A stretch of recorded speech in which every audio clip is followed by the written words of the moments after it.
जय श्री राधा कृष्ण। चैत्र मास की कृष्ण पक्ष की एकादशी तिथि को पापमोचनी एकादशी के नाम से जाना जाता है। इस दिन जगत के पालनहार श्री हरि विष्णु जी की पूजा की जाती है। ऐसी मान्यता है कि जो व्यक्ति भगवान विष्णु की पूरे विधि विधान से पूजा अर्चना करता है उसकी सारी मनोकामनाएं पूर्ण होती है। साथ ही व्यक्ति के अनजाने में किए गए पापों से मुक्ति मिलती है। आइए जानते हैं पापमोचनी एकादशी का व्रत कब रखा जाएगा। एकादशी तिथि का प्रारंभ सुबह 25 मार्च को 5:06 पर होगा। वहीं एकादशी तिथि का समापन 26 मार्च दोपहर में 3:45 पर समाप्त होगी। ऐसे में उदया तिथि के अनुसार 25 मार्च को ही पापमोचनी एकादशी का व्रत किया जाएगा। वहीं व्रत का पारण अगले दिन यानी 26 मार्च को दोपहर में 12 बजे के बाद किया जाएगा।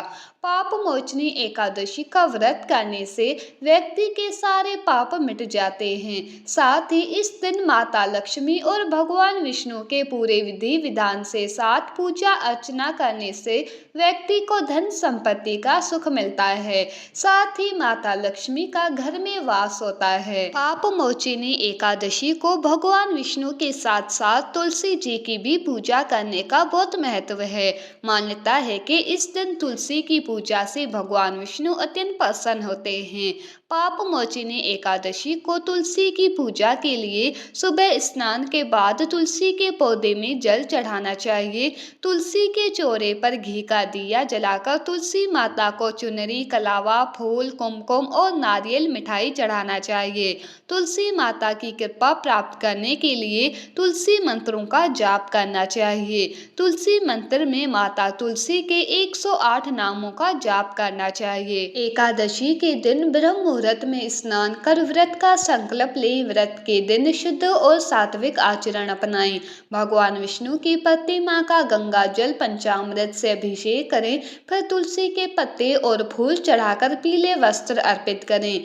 धूप, दीप, चंदन और नैवेद्य अर्पित करें। विष्णु सहस्त्र नाम, भागवत गीता और एकादशी व्रत कथा का पाठ करें। उपवास रखें या फलाहार करें। अन्न, चावल, मसूर दाल, लहसुन, प्याज और तामसिक भोजन ना करें। जरूरतमंदों को अन्न, वस्त्र और धन का दान करें। रात को जागरण कर भगवान का भजन कीर्तन करें।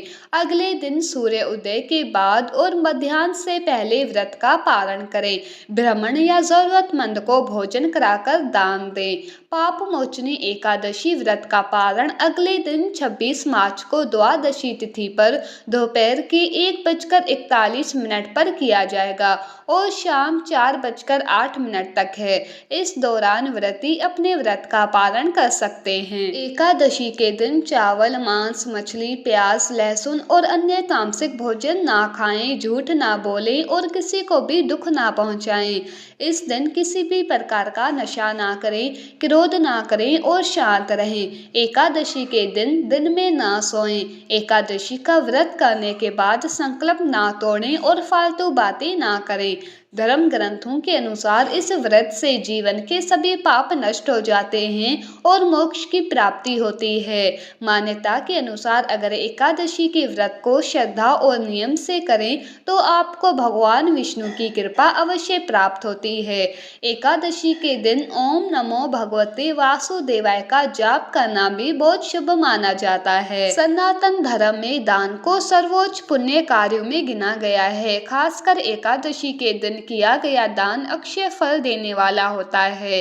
पापमोचनी एकादशी पर दान करने से न केवल इस जन्म के पापों से मुक्ति मिलती है बल्कि अगले जन्मों में भी शुभ फल प्राप्त होते हैं।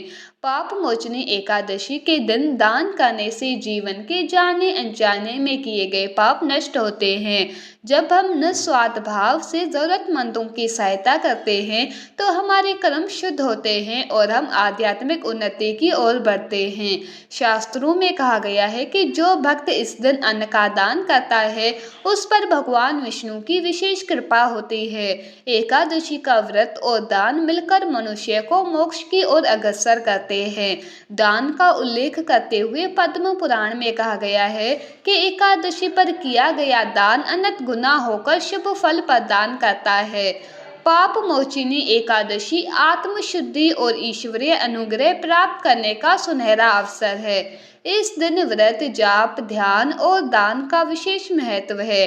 दान के माध्यम से हम न केवल अपने पापों से मुक्त होते हैं, बल्कि समाज के प्रति अपनी जिम्मेदारी भी निभाते हैं।